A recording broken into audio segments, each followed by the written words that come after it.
안녕하세요, 여러분. 혹시 요즘 계단을 오를 때 손잡이를 꼭 잡아야만 안심이 되시나요? 또 횡단보도 초록불이 끝나기 전에 다 건널 수 있을까 걱정해 보신 적은 없으신가요? 많은 분들이 이렇게 말씀하십니다. 밥도 잘 챙겨 먹고 운동도 하는데 왜 이렇게 기운이 없을까요? 그 이유는 바로 근육 감소증, 즉 근육이 서서히 줄어드는 현상 때문입니다. 오늘 영상에서는 고기나 계란 말고도 근육을 지켜주는 5가지 특별한 단백질 음식을 소개해 드리겠습니다. 그리고 누구나 바로 따라 할 수 있는 실천 식단까지 알려드리겠습니다. 여러분의 체력이 10년 전으로 돌아갈 수 있도록 지금부터 함께 보시죠.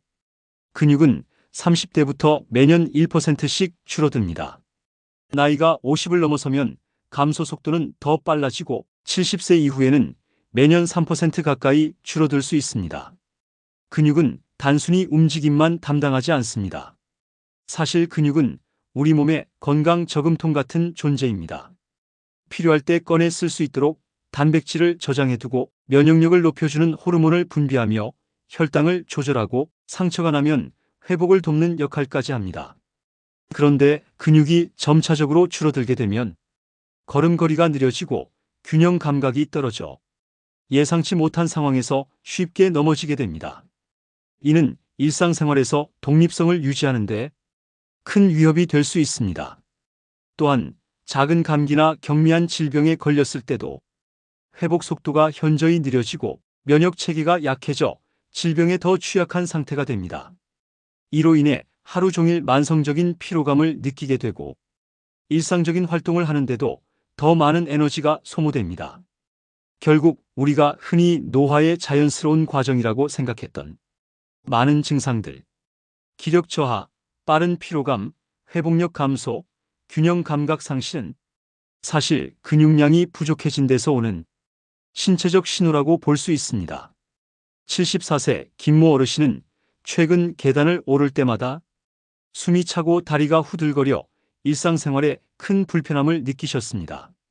어르신은 매일 규칙적으로 식사를 하시고 영양을 위해 계란도 꾸준히 2개씩 챙겨 드셨지만 그럼에도 불구하고 몸에 기운이 없고 쉽게 피로해진다며 병원을 찾아오셨습니다. 영양 상태를 정밀하게 검사한 결과 어르신의 하루 단백질 섭취량이 체중과 연령을 고려했을 때 필요한 양의 절반 수준에 불과했습니다. 더 큰 문제는 섭취한 단백질마저 소화 효소와 위산 부족으로 인해 제대로 흡수되지 못하고 있었던 것입니다. 이로 인해 근육량이 지속적으로 감소하고 있었고 이것이 전반적인 체력 저하로 이어진 것이었습니다. 영양사와 의사의 조언에 따라 식단을 개선하고 소화를 돕는 음식들을 추가한 후 약 2달이 지나자 어르신의 일상에 놀라운 변화가 나타났습니다. 아침마다 30분씩 동네 공원을 산책하는 습관을 다시 시작하셨고 예전에는 중간에 꼭 쉬어야만 했던 아파트 3층 계단도 이제는 숨이 가빠지지 않고 한 번에 오를 수 있게 되셨습니다. 무엇보다 전반적인 활력이 되살아나 일상생활의 즐거움을 되찾으셨다고 합니다. 이 사례는 근육 건강과 체력이 단순히 나이의 숫자에 의해 결정되는 것이 아니라 우리가 매일 무엇을 어떻게 먹느냐, 그리고 우리 몸이 그것을 얼마나 효율적으로 흡수하고 활용하느냐에 크게 달려있다는 중요한 사실을 생생하게 보여줍니다. 나이가 들어감에 따라 영양 섭취와 흡수에 더 세심한 주의를 기울여야 하는 이유가 바로 여기에 있습니다. 그럼 하루에 단백질을 얼마나 먹어야 할까요? 일반 성인이라면 체중 1kg당 1g 정도면 충분하지만 50대 이후부터는 최소 1.2에서 1.5g 정도가 필요합니다. 예를 들어 60kg인 분은 하루에 75g에서 90g 정도의 단백질을 섭취해야 합니다.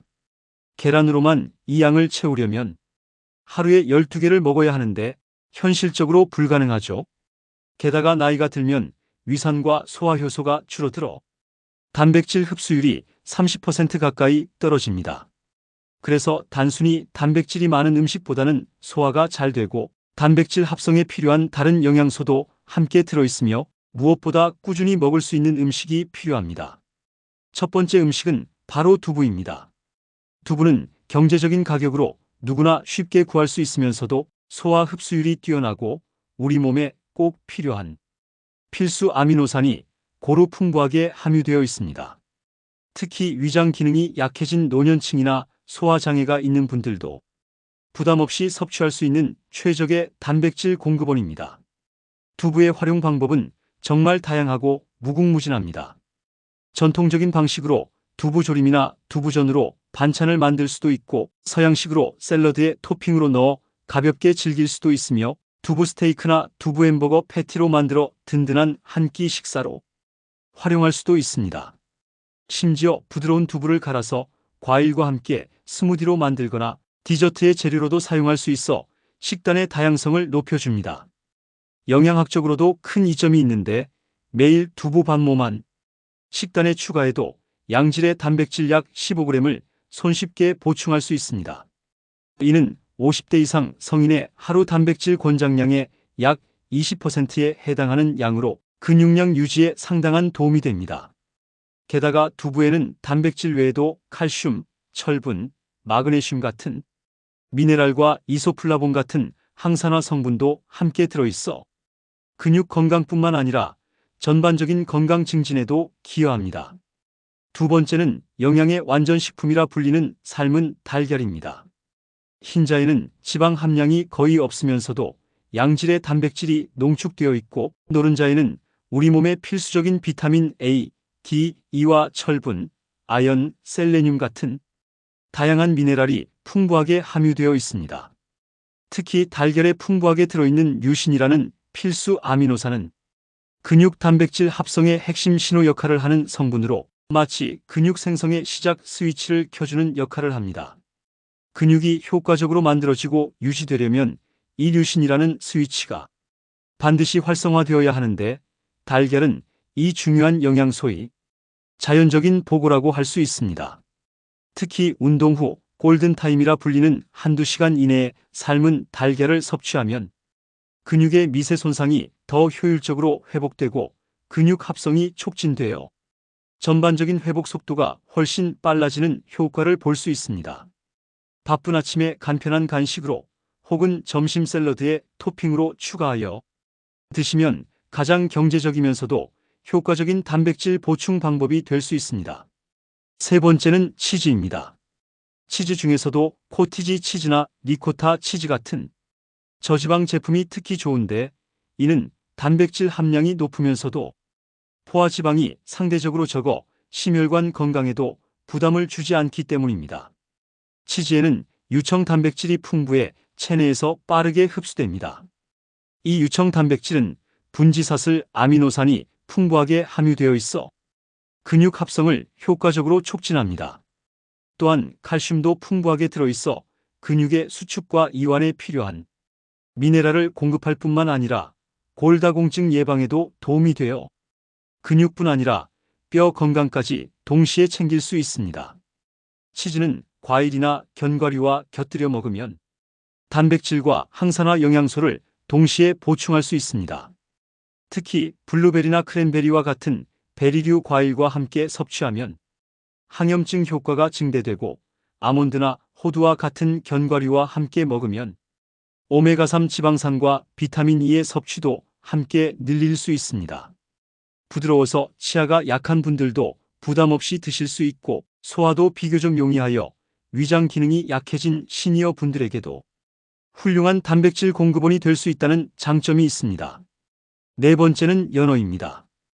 연어는 고품질 단백질이 풍부할 뿐만 아니라 필수 지방산인 오메가3와 중요한 영양소인 비타민 D까지 균형 있게 함유되어 있어 종합 영양식품이라 할 수 있습니다. 오메가3 지방산은 체내 염증 반응을 효과적으로 감소시키고 뇌 기능을 활성화하며 인지 능력을 향상시키는 데 도움을 줍니다. 또한 비타민 D는 근육의 성장과 회복을 촉진할 뿐만 아니라 뼈 조직의 밀도를 유지하고 칼슘 흡수를 돕는 필수적인 영양소로서 노년기 건강에 특히 중요합니다. 연어를 요리할 때는 영양소 손실을 최소화하고 건강에 해로운 물질 생성을 방지하기 위해 유산지로 감싸서 중간 불에서 천천히 구워주는 방법이 좋습니다. 이렇게 하면 발암물질 생성을 현저히 줄일 수 있을 뿐만 아니라 연어의 속은 촉촉하게 익혀 풍부한 맛과 영양을 그대로 즐길 수 있습니다. 간편하게는 연어 스테이크로 메인 요리를 만들거나 신선한 채소와 함께 샐러드에 곁들여 가볍고 건강한 한 끼 식사로도 손쉽게 즐길 수 있습니다. 마지막 5번째 음식은 검은콩 두유입니다. 이는 우유에 함유된 유당이나 기타 성분에 알레르기가 있거나 소화 시스템이 약해진 시니어 분들에게도 아주 좋은 대체 식품이라 할 수 있습니다. 특히 칼슘 흡수율도 우유에 버금가기 때문에 골다공증 예방에도 큰 도움이 됩니다. 검은콩에는 단백질뿐 아니라 안토시아닌이라는 강력한 항산화 성분이 풍부하게 들어있어 혈관 건강과 뇌 건강까지 동시에 지켜주는 효과가 있습니다. 이러한 항산화 성분은 노화로 인한 세포 손상을 막아주고 염증을 줄여주어 관절 건강에도 긍정적인 영향을 미칩니다. 또한 검은콩 특유의 이소플라본은 호르몬 균형을 맞추는 데도 도움을 주어 중년 이후 여성의 건강에도 매우 유익합니다. 아침에 검은콩 두유 한 잔만 드셔도 단백질을 7g에서 10g 가까이 손쉽게 보충할 수 있습니다. 이는 시니어의 한 끼 단백질 권장량의 약 25%에 해당하는 양으로 근육 유지에 상당한 기여를 할 수 있습니다. 게다가 포만감이 오래 지속되어 불필요한 간식 섭취를 줄여주고 오트밀이나 통곡물 시리얼과 함께 드시면 식이섬유까지 함께 섭취할 수 있어 장 건강 개선과 혈당 조절에도 효과적이며 간편하면서도 영양적으로 균형 잡힌 든든한 아침 식사가 됩니다. 이제 어떤 음식들을 함께 먹으면 좋은지 자세히 살펴보겠습니다. 두부는 신선한 채소 무침과 함께 먹으면 영양 흡수율이 높아집니다. 특히 채소에 풍부하게 들어있는 비타민C가 두부의 단백질 흡수를 촉진할 뿐만 아니라 식이섬유가 소화를 돕고 포만감을 오래 유지시켜주기 때문이죠. 시금치나 부추와 같은 녹색 채소는 철분 함량도 높아 혈액순환을 개선하는 데도 도움이 됩니다. 삶은 달걀은 현미밥과 함께 섭취할 때 체내 근육 합성률이 현저하게 높아지는 효과가 있습니다. 현미에 함유된 복합 탄수화물이 달걀 단백질의 이용률을 높여주고 지속적인 에너지를 공급해 근육 생성에 필요한 환경을 조성하기 때문입니다. 치즈는 아몬드나 호두와 같은 견과류와 곁들여 먹으면 양질의 단백질과 필수 지방산, 항산화 성분을 동시에 섭취할 수 있어 근육 건강과 더불어 뇌 기능 향상에도 도움이 됩니다. 연어는 브로콜리나 양배추와 같은 십자화과 채소와 함께 먹으면 오메가3 지방산과 항산화 물질이 시너지 효과를 내어 항염증 작용이 강화되고 관절 건강 유지에도 탁월한 효과를 발휘합니다.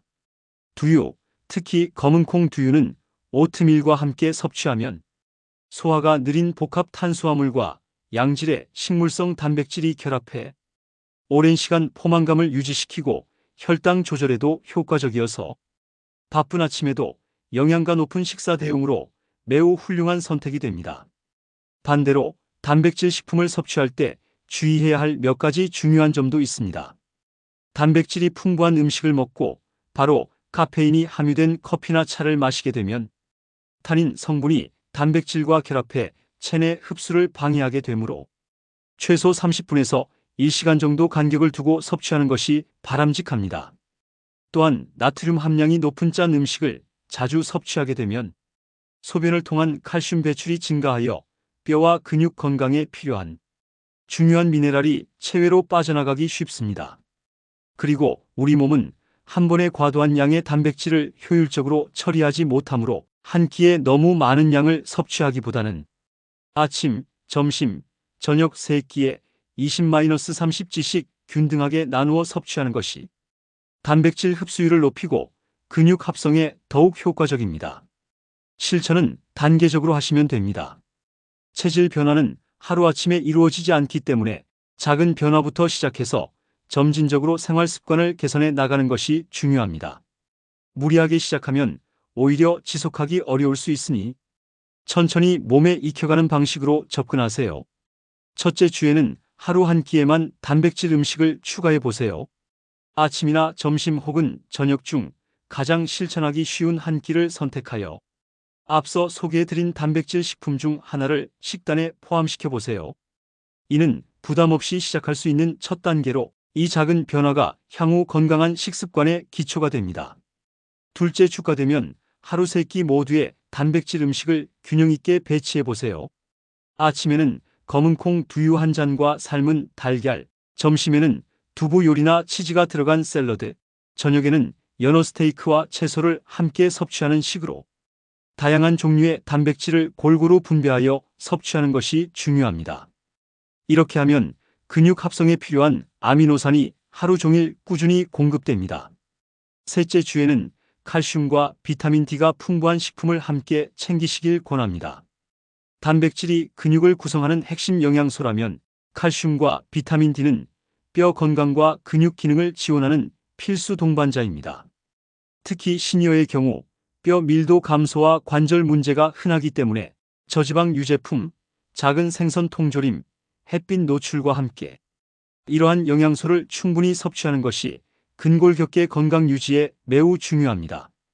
넷째 주에는 근력 운동 후 한두 시간 안에 단백질 음식을 섭취하는 습관을 들이시는 게 좋습니다. 이 시간대에 단백질을 섭취하면 운동으로 자극받은 근육의 회복과 성장이 최적화됩니다. 간단한 걷기나 가벼운 덤벨 운동, 스트레칭 후에도 작은 단백질 간식을 챙겨 드시면 신체 활동의 효과를 극대화할 수 있습니다. 이는 근육량 유지뿐만 아니라 신진대사를 활성화하여 전반적인 신체 기능 향상에도 도움이 됩니다. 8주차가 되었을 때는 직접 체력을 점검해 보세요. 의자에서 5번 앉았다 일어나기가 쉬워졌는지, 10m 걷기 속도가 빨라졌는지, 계단을 쉬지 않고 오를 수 있는지 확인해 보시면 분명히 변화를 느끼실 수 있습니다. 이러한 일상 동작의 개선은 단순한 체력 향상을 넘어서 낙상 위험 감소, 독립적인 생활 능력 향상, 그리고 전반적인 삶의 질 개선으로 이어집니다. 몸의 변화는 천천히 나타나지만 지속적인 노력의 결과는 반드시 체감하실 수 있을 것입니다. 많이 하시는 질문에 몇 가지 답해 드리겠습니다. 보충제와 음식 중에 어떤 게 더 좋나요? 라는 질문이 있습니다. 기본은 음식으로 채우는 것이고 부족할 때만 보충제를 활용하시는 게 좋습니다. 신장에 문제가 있는데 단백질을 먹어도 되나요? 라는 질문도 많습니다. 이 경우 반드시 의사와 상의해야 하지만 원칙은 단백질 자체를 피하는 게 아니라 양을 적절히 조절하는 것입니다. 채식주의자인데 어떻게 단백질을 보충하나요? 라고 물으시는 분들도 있습니다. 두부, 콩류, 두유, 렌틸콩, 퀴노아 같은 식품으로 충분히 보충할 수 있습니다. 여러분, 근육은 나이가 아니라 습관이 결정합니다. 오늘 소개해드린 두부, 달걀, 치즈, 연어, 검은콩 두유 이 5가지만 꾸준히 챙기셔도 근육을 지키고 활력을 되찾으실 수 있습니다. 댓글에 이렇게 적어주세요. 저는 오늘부터 근육 지키기를 시작합니다. 여러분의 다짐이 다른 분들에게도 큰 힘이 될 겁니다. 구독과 좋아요, 그리고 공유도 부탁드리고요. 무엇보다 오늘부터 실천해 보시길 권합니다. 작은 선택이 여러분의 10년 후 삶을 완전히 바꿀 수 있습니다.